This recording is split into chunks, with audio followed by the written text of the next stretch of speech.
ሰላም ጤና ይስጥልኝ የማዮ ስፖርት ተከታታዮች እንደምን አደራችሁ። ትላንትና በአውሮፓ ቻምፒዮንስ ሊግ የሁለተኛው ጨዋታ ተደርጓል። በአርሰናልና በአትሌቲኮ ዲ ማድሪድ መካከል ሲጠበቅ የነበረው ጨዋታ በአቻ ውጤት ተጠናቋል።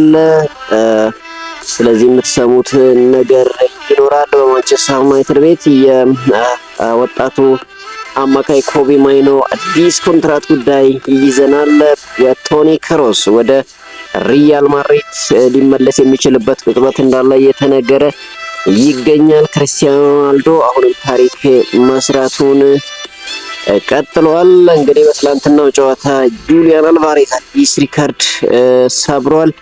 የማንን ሪካርድ ነው የሰበረው የሚለውን ትሰማላችሁ። እንግዲህ ሌሎችም አጠር ያሉ ዜናዎችን ይዘን መጥተናል። ማዩ ስፖርትን ሰብስክራይብ፣ ቪዲዮ ላይክ በማድረግ እንግዲህ እንድታበረታቱን በአክብሮት እንጋብዛለን። በቅድሚያም እንግዲህ ሲጠበቅ የነበረው የአርሰናልና የአትሌቲኮ ማድሪድ ጨዋታም እንግዲህ እንደ ባለፈው የፒኤስጂና የባየር ሙኒክ ጨዋታ ዝናኝ እንደማይሆን ከመጀመሪያውንም ሲገመት ነበር። እንደዛው እንደሆነ ቀጥሎ እንግዲህ ጨዋታው 1-1 በሆነ ውጤት ተጠናቋል። ለአትሌቲኮ ማድሪድ ልማደኛው ጁሊያን አልቫሬዝ እንግዲህ ጎል አስቆጥሯል። የአርሰናልን የአቻነት ጎል ቪክተር ዮኬሬሽ አስቆጥሯል። እንግዲህ ሁለቱም ጎሎች በፔናልቲ የተገኙ ጎሎች ናቸው። እንግዲህ ጁሊያን አልቫሬዝ በ41 የቻምፒዮንስ ሊግ ጨዋታ 25ኛ ጎሎችን በማስቆጠር የሊዮኔል ሜሲ ሪካርድ ሰብሯል። ሊዮኔል ሜሲ በ42 ጨዋታዎች ነበር 25 ጎሎችን ያስቆጠረው። እንግዲህ ጁሊያን አልቫሬዝ ዘንድሮ ድንቅ እንቅስቃሴ እያደረገ ይገኛል። በጨዋታውም በጣም ከባድ የሆኑ ሙከራዎችን ሲያደርግ ነበረ። የአርሰናል ተከላካዮች አልቀመስ ብለውት እንጂ ከዚህም የተሻለ ጎል የሚያስቆጥርበትን ውጤት ያስመዘግብ ነበር። እንግዲህ አርጀንቲናዊው አጥቂ ጁሊያን አልቫሬዝ በውድድር ዓመቱ 10ኛ የቻምፒዮንስ ሊግ ጎሉን ማስቆጠር ችሏል። የሁለቱ ክለቦች የመሃል የመልስ ጨዋታ እንግዲህ በሚቀጥለው ሳምንት ማክሰኞ በኤምሬት የሚደረግ ይሆናል። ሌላው በጨዋታው በጣም አስገራሚ ቅጽበት የተባለው ኤብሬቺ ኢዜ ተቀይሮ ከገባ በኋላ ጥፋት ተሰርቶበት አርሰናሎች ፔናልቲ አግኝተው ነበር። ነገር ግን ፔናልቲው በቫር ተሽሯል። ስለዚህ ፔናልቲን ቪክተር ዮኬሬሽ ለምን እንደተሰረዘ አላውቅም ሲል ይናገራል። የመድፈኞቹ ግብ ያስቆጠረው ቪክተር ዮኬሬሽ ቡድናቸው በመልሱ ጨዋታ የተሻለ እንደሚያደርግ ተናግሯል። በመጀመሪያ አጋማሽ ጥሩ ተቆጣጥረን ነበር ብዬ አስባለሁ ያለው ቪክተር ዮኬሬሽ እድሎች ነበሩን፣ ግብም አስቆጥረናል ሲል ይናገራል። ጨዋታው ከባድ ነበር፣ ስታዲየሙ ከባድ እንደሆነ እናውቅ ነበር፣ ነገር ግን ገና አንድ ጨዋታ አለን ሲል ተናግሯል። የኢዜ ፍጹም ቅጣት ምት ለምን እንደተሰረዘ አላውቅም፣ ንክኪ ነበር ነገር ግን ተወስኗል ሲል ቪክተር ዮኬሬሽ እንግዲህ ስለ ፔናልቲው ቅሬታውን አሰምቷል። አሰልጣኝ ማይክል አርቴታም በተመሳሳይ ተቀባይነት የሌለው ውሳኔ ነው ሲል እንግዲህ ተናግሯል። ጨዋታው በእጃችን ነው አሁንም ያለው ሲል የመድፈኞቹ አሰልጣኝ ማይክል አርቴታ ይናገራል። የኢዜ ፍጹም ቅጣት ምት ውሳኔ በመሰረዙ መበሳጨታቸውን እንግዲህ ገልጸዋል። ግልጽ ንክኪ እንደነበር የገለጸው አርቴታ ምስሉን 13 ጊዜ ከተመለከትኩ በኋላ ውሳኔውን ሊቀይር አትችልም ሲል እንግዲህ የዳኛውን ውሳኔ ተችቷል።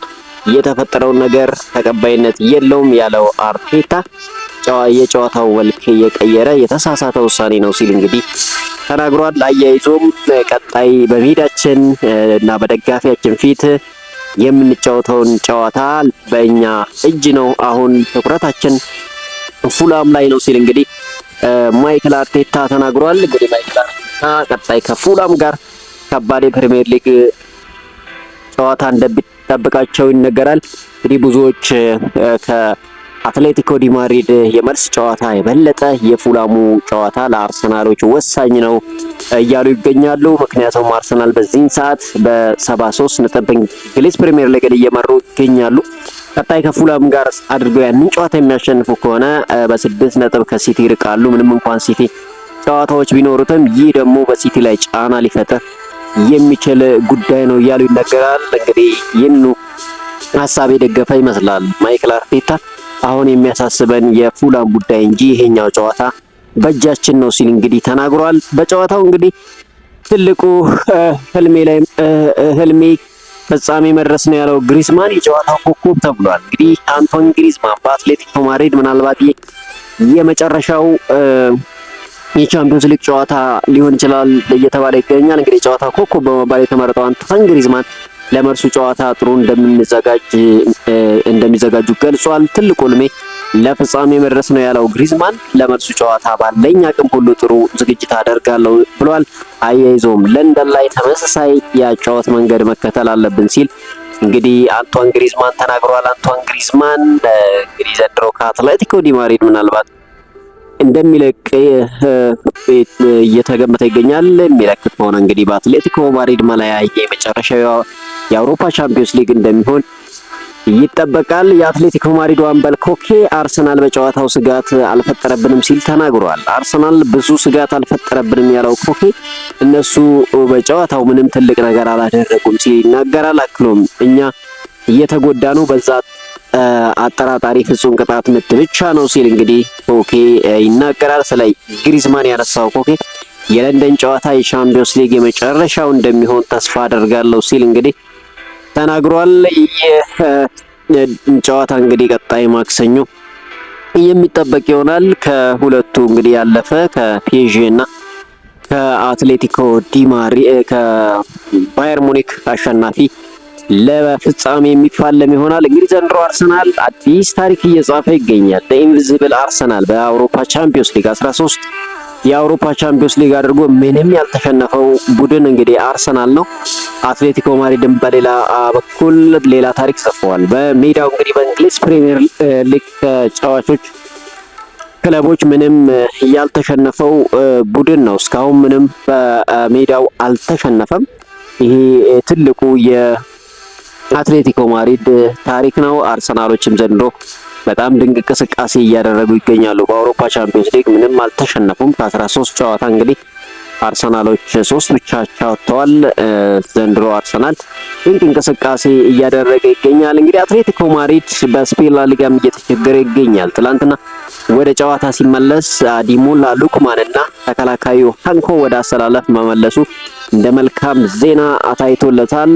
አዲሞላ ሉክማን ጥሩ እንቅስቃሴ ሲያደርግ ነበር። በጨዋታው ማርኮ ሎሬንቴ በቀይ መስመር ቦታ ሲሰለፍ ጆኒ ካርዶሶ እና ኮኬ መሃል ሜዳውን ተቆጣጥረውታል። የፊት መስመሩን ጁሊያን አልቫሬዝ እና አንቷን ግሪዝማን ተጣምረው የመሩት ሆኗል። አሰልጣኝ ማይክል አርቴታ በበኩላቸው የተለመደውን 4-3-3 አጫወት ይዘው ገብተዋል። ነገር ግን ሁለት ተጫዋቾችን ለውጥ አድርገው ወደ ሜዳ ገብተዋል። ቪክተር ዮኬሬሽ እና ጋብሪኤል ማርቲኔሊ በጨዋታው እንግዲህ በቋሚነት ተሰልፈው ገብተዋል። ነገር ግን ሁለቱም ያን ያህል ጥሩ እንቅስቃሴ አላደረጉም። እንግዲህ የአርሰናል ተከላካዩ ጠንካራ ቢሆንም የፊት መስመሩ ግን ያን ያህል በጣም የሚያስፈራ አልነበረም። በጣም ደካማ እንቅስቃሴ ነበረ ሲያደርጉ እየተመለከት ነው። ያው የመጨረሻ 43ኛው ደቂቃ ላይ የተገኘ የቪክተር ዮኬሬሽ ፔናልቲ መልካም ዜና ሆነ እንጂ አርሰናል ያን ያህል ድንቅ እንቅስቃሴ ያደረገ ምንለው አይደለም። አርሰናል ተከላካዩ ምርጥ ነው፣ በመሃል ሜዳውም የተሻለ ነው። ነገር ግን ከፊት ለፊት አጥቂው አሁንም አስቸጋሪ ነው። ነገር ግን ጥሩ ተከላካይ ያለው ክለብ የዋንጫ ክለብ እንደሚሆን ያው ይታወቃል። ነገር ግን መጨረሻ ላይ ምን ይገጥመዋል የሚለው እንግዲህ የሚታይ ይሆናል። ምናልባትም አትሌቲኮ ማድሪድ በሜዳው መጥቶ ሊያሸንፈው ይችላል፣ አይታወቅም። ነገር ግን አሁን ትልቁን እድል የያዘው አርሰናል ነው። ድሉን ተጠቅሞ ወደ ፍጻሜ የሚደርስ ከሆነ ምናልባት የተከላካዩ ጥንካሬ አሁንም ለዋንጫው ሊያስገምተው ይችላል እንጂ ከፒኤስጂ እና ባየር ሙኒክ አጫወት አንጻር አርሰናልን ለዋንጫ መገመቱ ያን ያህል አስቸጋሪ ሊሆን ይችላል። ግን አንድ መልካም አጋጣሚው ለአርሰናል ሁለቱም ክለቦች ክፍት ጨዋታ መጫወታቸው፣ ምናልባት አርሰናል እንደምንም ብሎ አንድ ጎል ካስቆጠረ ዘግቶ ዋንጫውን ሊያነሳ ይችላል። ያም ሆነ ግን መጀመሪያ የመልሱን ጨዋታ 90 ደቂቃ ተፋልሞ እንግዲህ ለፍጻሜ ማለፍ ይጠበቅበታል። እንግዲህ ስዊድናዊ አጥቂ ቪክተር ዮኬሬሽ የመጀመሪያ የውድድር ዓመቱ በአርሰናል ቤት ያን ያህል ስኬታማ የሚባል አይደለም። ደጋፊዎቹ ዮኬሬሽ አርሰናል የመጣው ጭራሽ ግብ አስቆጣሪ ይሆናል ብለው ጠብቀው እንደነበር ይታወቃል። ቪክተር ዮኬሬሽ ምንም እንኳን በሁሉም ውድድሮች 19 ግብ ቢያስቆጥርም በርካታ ደጋፊዎች ተስፋ ያደረጉት ቁጥር አልሆነላቸውም። ዮኬሬሽ በሻምፒዮንስ ሊጉ ካስቆጠራቸው 5 ግቦች እንግዲህ 3ቱ ግቦች የተገኙት በአትሌቲኮ ማድሪድ ሆኗል። ስለዚህ የቪክተር ዮኬሬሽ በአትሌቲኮ ማድሪድ ላይ ጥሩ ቁጥራዊ መረጃ እንዳለው ያሳያል። ባለፈው ጨዋታ እንግዲህ በቋሚነት ቦታው በካይ ሃቨርትዝ ተነጥቆ ነበር። ነገር ግን ትላንትና ቋሚ ሆኖ ገብቷል። ካይ ሃቨርትዝ በመጎዳቱ ተከትሎ ማይክል አርቴታ እንግዲህ ቪክተር ዮኬሬሽን አስገብተዋል። በኋላም በጋብሪኤል ሄሱስ ተቀይሮ ወጥቷል። ዮኬሬሽ ትላንት ምሽት እንግዲህ ያው ለአርሰናል የአቻነቷን ጎል በፔናልቲ አስቆጥሮ መውጣት ችሏል። ሌላው በአርሰናል ቤት ትላንት ድንቅ እንቅስቃሴ ሲያደርግ የነበረው ፓውሎ ሂንካፔ ነው። እንግዲህ ፓውሎ ሂንካፔ ትላንትና በአርሰናል ተከላካይነት መስመር ላይ ያለው በማጥቃት ያለው ረገድ ጥሩ እንቅስቃሴ ሲያደርግ ነበረ። እንግዲህ አርሰናሎች ይህን ተከላካይ በአመቱ መጨረሻ ከባየር ሌቨርኩሰን በቋሚነት ያስፈርሙታል ተብሎ ይጠበቃል። እንግዲህ አርሰናሎች ያም ሆነ 1-1 ወጥተው ጥሩ የእድልን ይዘው ወደ ሜዳቸው ተመልሰዋል። የቀጣይ ጨዋታ ምን ያደርጉታል የሚለው እንግዲህ በጉጉት የሚጠበቀው ጉዳይ ነው።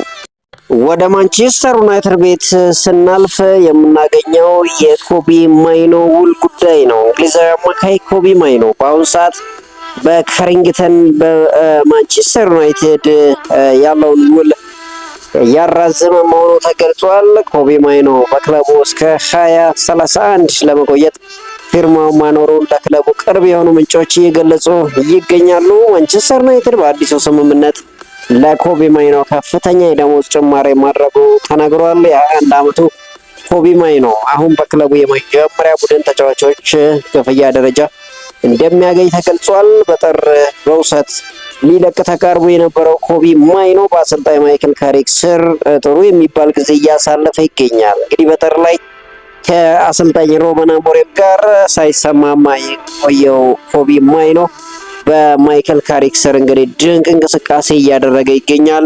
ማይክል ካሪክ ከመጣ እንግዲህ 13 ጨዋታዎችን ሲያደርግ ኮቢ ማይኖ 12ቱን በቋሚነት የተሰለፈ ነው። አንዱንም ጨዋታ እንግዲህ በጉዳት ምክንያት ነው የቀረው ያለፈው ማለት ነው። ስለዚህ ኮቢ ማይኖ አሁን በማንቸስተር ዩናይትድ ቤት ለረጅም ጊዜ የሚያቆየውን ውል እንግዲህ እንደሚፈርም እየተነገረ ይገኛል። ይህ ለማንቸስተር ዩናይትድ መልካም ዜና ነው። እንግዲህ የኮቢ ማይኖ በማይክል ካሪክ ስር ድንቅ አቋሙን ማሳየት ምናልባት ማይክል ካሪክ በራሱ በአውሮፓ ቻምፒዮንስ ሊግ ክለቡን ይዞ ካለፈ ቋሚነት እድሉን የሚያገኝበት እድል ሊፈጠር ይችላል ተብሏል። እንግዲህ በብዙ መመዘኛ ማይክል ካሪክ ማንቸስተር ዩናይትድን ቀይሮታል።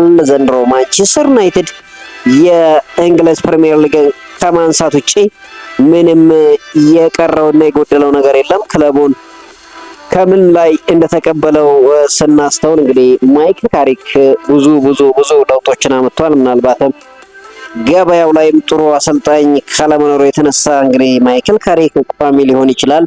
ብዙዎችም ለማይክል ካሪክ ድጋፋቸውን እየሰጡ ይገኛሉ። በተያያዘ ዜና እንግዲህ የማንቸስተር ዩናይትዱ መሀል ሜዳ ሞተር ካርሎስ ካስሜሮ የ24ኛ የእንግሊዝ ፕሪሚየር ሊግ የምርጥ ተጫዋች ሽልማትን ወስዷል። በተያያዘ ዜና እንግዲህ ማንቸስተር ዩናይትድ የወርሃ ሚያዝያ የምርጥ ተጫዋቾች እጩዎችን ይፋ አድርጓል። በዚህም መሰረት እንግዲህ ካርሎስ ካስሜሮ፣ ብሩኖ ፈርናንዴዝ እና ኮቢ ማይኖ የወሩ ምርጥ ተጫዋች እጩዎች ሆነው መቅረብ ችለዋል። እንግዲህ የወሩ ምርጥ ማን ይሆናል የሚለው በጉጉት ይጠበቃል። እንግዲህ የማንቸስተር ዩናይትድ አማካይ መስመር በጣም ድንቅ ሆኗል። ብሩኖ ፈርናንዴዝ ሌላ ታምር ላይ ይገኛል። ካርሎስ ካስሜሮ ከብሪያን ምቤሞ እኩል 10 ጎሎችን አስቆጥሯል። እንግዲህ ማንቸስተር ዩናይትድ ከፍተኛ ግብ አስቆጣሪ ዝርዝር ውስጥ ተቀምጧል። ኮቢ ማይኖ በማይክል ካሪክ ስር በተሰለፈበት ጨዋታ ሁሉ አልተሸነፈም። ስለዚህ እነኚህ ተጫዋቾች እንግዲህ ማን የወሩ ምርጥ ይሆናል የሚለው በጉጉት የሚጠበቀው ጉዳይ ነው። ወደ ሌላ ጠራጠር ወዳሉ ዜናዎች ስናልፍ የምናገኘው የአልናሲርን ጉዳይ ነው። እንግዲህ በሳውዲ አረቢያ ሊግ አልናሲር ከአልአህሊ ጋር ያደረገውን ጨዋታ 2-2 በሆነ ውጤት አሸንፏል። የአልናስርን የማሸነፊያ ግቦች ክርስቲያኖ ሮናልዶ እና ኪንግስሌይ ኮማን አስቆጥረዋል። እንግዲህ ክርስቲያኖ ሮናልዶ በውድድር ዘመኑ 25ኛ የሊግ ግቡን ማስቆጠር ችሏል። ሮናልዶ በእግር ኳስ ሕይወቱ ያስቆጠራቸውን ግቦችም ወደ 970 ማድረስ ችሏል። እንግዲህ 1000 ግቦች ለማስቆጠር 30 ግቦች ብቻ ይቀሩታል። አልናሲር ነጥቡን 79 በማድረስ ሊጉን በ8 ነጥብ ልዩነት መምራት ጀምሯል። በቀጣይ መርሃ ግብር አልናሲር እሁድ ከአልቃዲሲያ ጋር የሚያደርገው ጨዋታ እንግዲህ በጉጉት ይጠበቃል። ክርስቲያኖ ሮናልዶ አሁንም በዚህ እድሜው እንግዲህ የሚያደርገው እንቅስቃሴ በፍጹም የማይገመት ሆኗል። ሮናልዶ ምናልባት 1000 ጎል የማስቆጠር ህልሙን እንደሚያሳካ ምንም ጥርጥር የለውም። ከጉዳት ነፃ ከሆነና በዓለም ዋንጫ ላይ የሚሳተፍ ከሆነ ክርስቲያኖ ሮናልዶ ህልሙን የሚኖር ይመስላል። ሌላው እንግዲህ ከሰሞኑ በሊቨርፑል ቤት ከፍተኛ ጉዳት አጋጥሞታል። ከዚህ በኋላ ምናልባትም እንግዲህ ወደ ሜዳ ተመልሶ ላናየው እንችላለን። በሊቨርፑል ማሊያም ላንመለከተው እንችላለን የተባለው ሙሐመድ ሳላህ ወደ ሜዳ ሊመለስ እንደሚችል እየተነገረ ይገኛል። እንግዲህ በዓመቱ መጨረሻ ከሊቨርፑል ጋር የሚለያየው ሙሐመድ ሳላህ ጉዳት እንዳጋጠመው ይታወቃል። ሳላህ በጉዳቱ ምክንያት ሐኪም ለሊቨርፑል እንደማይጫወት የግብጽ ብሔራዊ ቡድን ምክትል አሰልጣኝ ገልጸው ነበር። ሊቨርፑል በበኩሉ ባደረገው ምርመራ በኋላ ሳላህ የውድድር ዓመቱ ሳይጠናቀቅ ወደ ሜዳ እንደሚመለስ ይፋ አድርጓል። ሳላህ እያጋጠመው ጉዳት መጠነኛ መሆኑ ሲገለጽ ለመጨረሻ ጊዜ በሊቨርፑል ማሊያ ይታያል ተብሎ እንደሚጠበቅ እንግዲህ ተነግሯል። ለማንኛውም ሙሐመድ ሳላህ በሊቨርፑል ማሊያ ዳግም እናየዋለን ወይስ ደግሞ በዚሁ ይሰናበታል የሚለው እንግዲህ በጉጉት የሚጠበቀው ጉዳይ ነው። ሌላው የሪያል ማድሪድ የቀድሞ ተጫዋች ቶኒ ክሩስ ጉዳይ ነው። እንግዲህ ይህ ተጫዋች ወደ ክለቡ ለመመለስ በንግግር ላይ መሆናቸው ተገልጿል።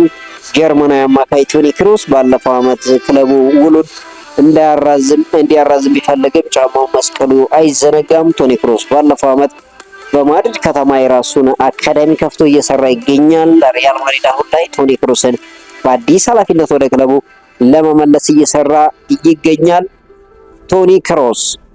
የቶኒ ክሮስ ሚና አሁን በግልጽ ባይታወቅም ፕሬዝዳንት ፍሎሬንቲኖ ፔሬዝ ጨምሮ በክለቡ የበላይ ውሳኔ ሰጪ አካላት ጋር በቅርበት እንደሚሰራ ተገልጿል። እንግዲህ ቶኒ ክሮስ ዳግም ወደ ሪያል ማድሪድ ይመለሳል የሚለው እንግዲህ በጉጉት የሚጠበቀው ሌላው ጉዳይ ነው። ሌላው እንግዲህ የምናገኘው የቀድሞ የቼልሲ ተጫዋች ማይካሎ ሞድሪክ ነው። የዩክሬናዊ የቼልሲ ተጫዋች ማይካሎ ሞድሪክ ያልተፈቀደ አበረታች ንጥረ ነገር ወስዷል በሚል ከእግር ኳስ ታግዶ እንደሚገኝ ይታወቃል። የእንግሊዝ እግር ኳስ ማህበር ባለፈው ዓመት ተጫዋቹ ላይ ክስ መመስረቱን ማሳወቁ አይዘነጋም። አሁን ላይ የእንግሊዝ እግር ኳስ ማህበር ማይካሎ ሞድሪክን ለ4 ዓመታት ከእግር ኳስ እንዳገደው ተገልጿል። ማይካሎ ሞድሪክ በበኩሉ ውሳኔውን በመቃወም ጉዳዩን ለካስ እንደሚወስደውና ይግባኝ እንደሚጠይቅ ተነግሯል። እንግዲህ ይህ ተጫዋች በ72 ሚሊዮን ፓውንድ ቼልሲ ቢቀላቀልም ቼልሲ ቤት እንግዲህ ሌላ ፈተና ሆኖበታል። የአበረታች ንጥረ ነገር ጉዳይ እንግዲህ ካሱስ ውሳኔ ምን ይሆናል የሚለው በጉጉት የሚጠበቀው ጉዳይ ነው። በቼልሲና በማንቸስተር ሲቲ መካከል የሚደረገው የኤፍኤ ካፕ ፍጻሜ ጨዋታ የሚመሩት ዳኛም ታውቀዋል። እንግዲህ የሁለቱን የፍጻሜ ጨዋታ በዌምብሌ የሚመሩት ዳኛ ዳረን ኢንግላንድ በመሃል ዳኝነት እንደሚመሩት ተመርጠዋል። ዳረን ኢንግላንድ የመጀመሪያውን የእንግሊዝ ኤፍኤ ካፕ ፍጻሜ ጨዋታ የሚመሩ ይሆናል። ፒተር ባንከስ ጨዋታውን በቫር ዳኝነት የሚመሩት ይሆናል። ፍጻሜ ጨዋታው እንግዲህ ከ17 ቀናት በኋላ ቅዳሜ ግንቦት 8 ከቀኑ 11 ሰዓት ላይ እንደሚደረግ ይታወሳል። እንግዲህ ማንቸስተር ሲቲ ለሶስትዮሽ ዋንጫ እየተፎካከረ ይገኛል። ቼልሲ ደግሞ አሰልጣኙን ሊያም ሮሲነርን ካባረረ በኋላ በጊዜው አሰልጣኝ እየተመራ ይህን ዋንጫ ማንሳት ጥሩ መነቃቃት እንደሚሆንለት ይታወቃል። እንግዲህ ይህንን ጨዋታ ማን ያሸንፋል የሚለውን በጉጉት የሚጠበቅ ጉዳይ ነው። ዓለም አቀፍ የእግር ኳስ የበላይ ጠባቂ ፊፋ በቀጣይ የአካዳሚ ተጫዋቾችን የሚመለከትበትን ሕግ ለማውጣት ማቀዱ ተገልጿል። አዲሱ የፊፋ ሕግ የትኛውም ፕሮፌሽናል ክለብ በቋሚ አሰላለፍ ውስጥ አንድ የአካዳሚ ተጫዋች እንዲያካትት የሚያስገድድ መሆኑ ተነግሯል። የሚሳተፉ ተጫዋቾች በክለቦቹ ከ20 እና 21 ዓመታት በታች እየተሳተፉ ያሉ መሆኑ ይጠበቅባቸዋል። ህጉ በክለቡ ውስጥ ያሉትን ታዳጊዎች እድገት ለማገዝና አካዳሚዎችም በዋናው ቡድን ሚና እንዲኖራቸው በዓለም ማዘጋጀቱ ተገልጿል። አዲሱ ህግ በሚቀጥለው ዓመት እንደሚመከርበት ሲገለጽ ከጸደቀ ሁሉም ሊጎች ላይ ተገብሯል ተብሎ ይጠበቃል። በዚህም ዓመት በእንግሊዝ ፕሪሚየር ሊግ ይህንን ደንብ ማሟላት የቻለ ክለብ አልተገኘም። እንግዲህ ቀጣይ ምን ሊሆን ይችላል የሚለው በጉጉት ይጠበቃል። ስፔናዊ የቀድሞ የአርሰናል አማካይ ሳንቲ ካዞሮላ በዚህ ዓመት ጫማውን ለመስቀል ማሰቡ አሳውቋል። ሳንቲ ካዞሮላ በአሁኑ ሰዓት በልጅነት ክለቡ ሪያል ኦቬዶ እየተጫወተ ይገኛል። እንግዲህ 41 ዓመቱ ሳንቲ ካዞሮላ አሁን ላይ ጫማውን ለመስቀል ከጥቂት ሳምንታት በፊት ወስኛለሁ ሲል ተናግሯል። ሁሉም መጀመሪያና መጨረሻ አለው ያለው ካዞሮላ በሚቀጥሉት ቀናት ይፋ አደርጋለሁ ሲል ገልጿል። አክሎም የልጅነት ህልሜን አሳክቻለሁ፣ በቀሪ ጨዋታዎች መዝናናቴን እቀጥላለሁ ሲል እንግዲህ ሳንቲ ካዞሮላ ተናግሯል። እንግዲህ የቀድሞ የአርሰናል ድንቅ አማካይ ጫማውን ይሰቅላል ተብሎ ይጠበቃል። ሌላው እንግዲህ በፒኤስጂ እና በባየር ሙኒክ መካከል የተደረገው የአውሮፓ ቻምፒዮንስ ሊግ በጣም ድንቅ ጨዋታን አስመልክቶን ማለፉ ይታወሳል። ታዲያ የማይክል ኦሊሴ እና የኑኖ ሜንዴስ ፉክክርም እንዲሁም ትንቅንቃቸው በጣም አዝናኝ እንደነበረ እናውቃለን። ታዲያ ኑኖ ሜንዴስ ስለ ማይክል ኦሊሴ የተናገረው ነገር አለ። እንግዲህ ማይክል ኦሊሴ ድንቅ ተጫዋች መሆኑን ኑኖ ሜንዴስ መስክሮለታል። ማይክል ኦሊሴ በአንጻሩ ኑኖ ሜንዴስ እንደተጠበቅኩት አይደለም ሲል እንግዲህ ተናግሯል። ኦሊሴ በአሁኑ ጊዜ በእግር ኳስ ውስጥ ምርጡ የክንፍ ተጫዋች ነው ያለው ኑኖ ሜንዴስ በጣም የተሻሻለ ይመስላል። ባለፈው ጊዜ እሱን መቅጠም ቀላል ነበር፣ ነገር ግን ዛሬ በጣም ተሻሽሏል። በራስ መተማመኑ ጨምሯል። ትንሽ ፈጣን ነበርና በሉዊስ ዲያዝ እገዛ በኳሱ በምቾት መንቀሳቀስና አደገኛ እድሎችን መፍጠር ችሏል ሲል ይናገራል። በአንድ ትንሽ ስህተት ምክንያት ሙሉ በሙሉ በእሱ ላይ ማተኮር ነበረብኝ፣ ምክንያቱም እሱ ስለሚቀጣን ሲል እንግዲህ ኑኖ ሜንዴስ ስለ ዚህ ተጫዋች ይናገራል። የውሳኔ መስጠቱ ላይ ተሻሽሏል እና መቼ ኳስ ማቀበል፣ ማለፍ ወይም መምታት እንዳለበት በትክክል ያውቃል። በጣም ከባድ ፍልሚያ ነበር ሲል እንግዲህ ኑኖ ሜንዴስ ከማይክል ኦሊሴ ጋር የነበረውን ፉክክሩን ይናገራል። ማይክል ኦሊሴም በአንጻሩ ሲናገር ከጨዋታው በፊት ሁሉም ሰው ኑኖ ሜንዴስን በዓለም ላይ ምርጡን የግራ መስመር ተከላካይ ነው ብሎ እየጠራ ነበር። ስለዚህ ለእውነተኛ ፈተና ዝግጁ ነበርኩ፣ ግን እውነቱን ለመናገር ምንም ልዩ ነገር አልተሰማኝም ሲል እንግዲህ ማይክል ኦሊሴ ይናገራል። ተጨማሪ ጥንካሬና የበለጠ ተከላካዮችን ጠብቄ ነበር። ጠንካራ ፍልሚያ አጋጥሞናል፣ ነገር ግን ይሄ ንቀት አይደለም።